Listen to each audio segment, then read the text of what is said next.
Hello everybody, welcome back to the workshop.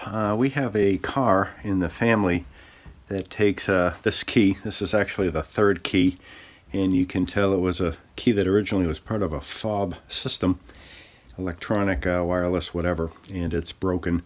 And we use this as the backup key, and it still works, but I would like to try to make it a little more robust, because if what remains of this little bit of plastic breaks, probably going to need a pair of pliers to use this key to start the car. I don't want to turn it into a science project, obviously, because you can just go out and buy another key, and a simple key. They're not that expensive. But anyway, I'm thinking I might cut a piece of MDF to glue in the middle of this. I think a filling glue like epoxy will probably hold it pretty well. And let's get to it. I'm going to spend a few minutes making a template out of paper, and I'm going to put a fold in it and try to line the key up symmetrically on the fold. This is obviously not high precision here, and I'm just gonna give a light outline trace of what I'm trying to do here. And I look at this and it looks like I'm gonna have to cut some away, and of course that is there. So I'll take it like that. Went backwards on the fold, we'll reverse the fold and start cutting. That's what I got, and that's not going to fit, but a little trimming and we'll get it right up there. Okay, so I think that's close enough to start cutting a more meaningful template. I have this scrap of MDF. It's I don't know, a couple millimeters, maybe 1/8 of an inch thick, and I think this would be a pretty good medium to work with. I also think it might make a good substrate because there's no grain with MDF. It's pretty strong, pretty much in all directions, which would be handy for an application like this. So I'm going to use that to build the next step.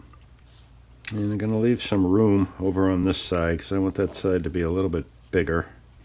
And I think we can squish that up to the tippy top. And I'll also lightly trace the template for reference. Okay, doesn't look like much.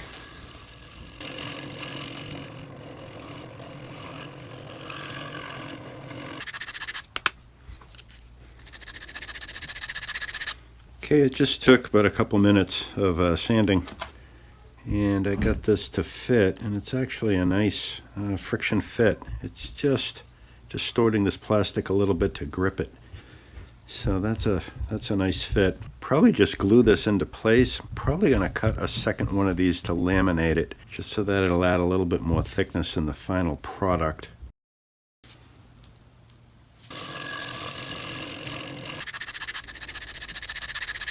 So here's the second one. Again, just a few minutes worth of work, and the MDF is really soft, so pretty easy to get it the shape you want. There's the first one, and the second one fits right over it, and again, it's not wiggling around, and it's held in place, so I think that's pretty good. I think if I glue these two pieces in, that'll be a pretty good solution. So I'm going to try something a little different. I'm going to use some liquid super glue, and I have some baking soda that I may use as a filler, but I think this will get us a quicker solution.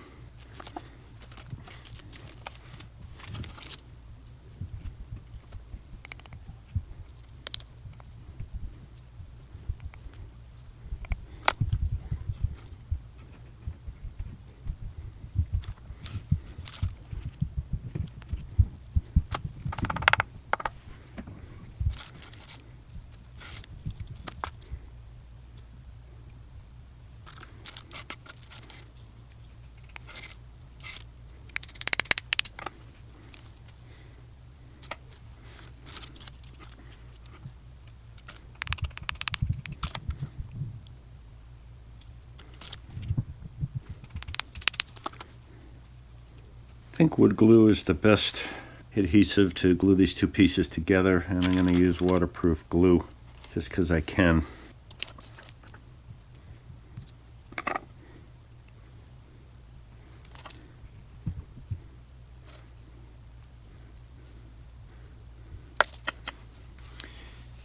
And I'll just let that set up for a few minutes. It's not going to take long.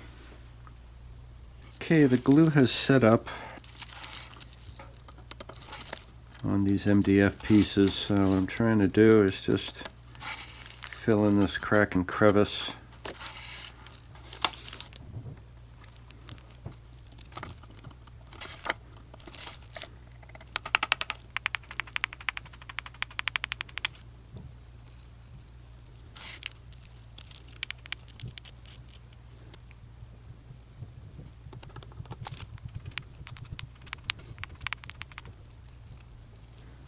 Okay, and I think that's pretty good. Seems pretty solid for what it is.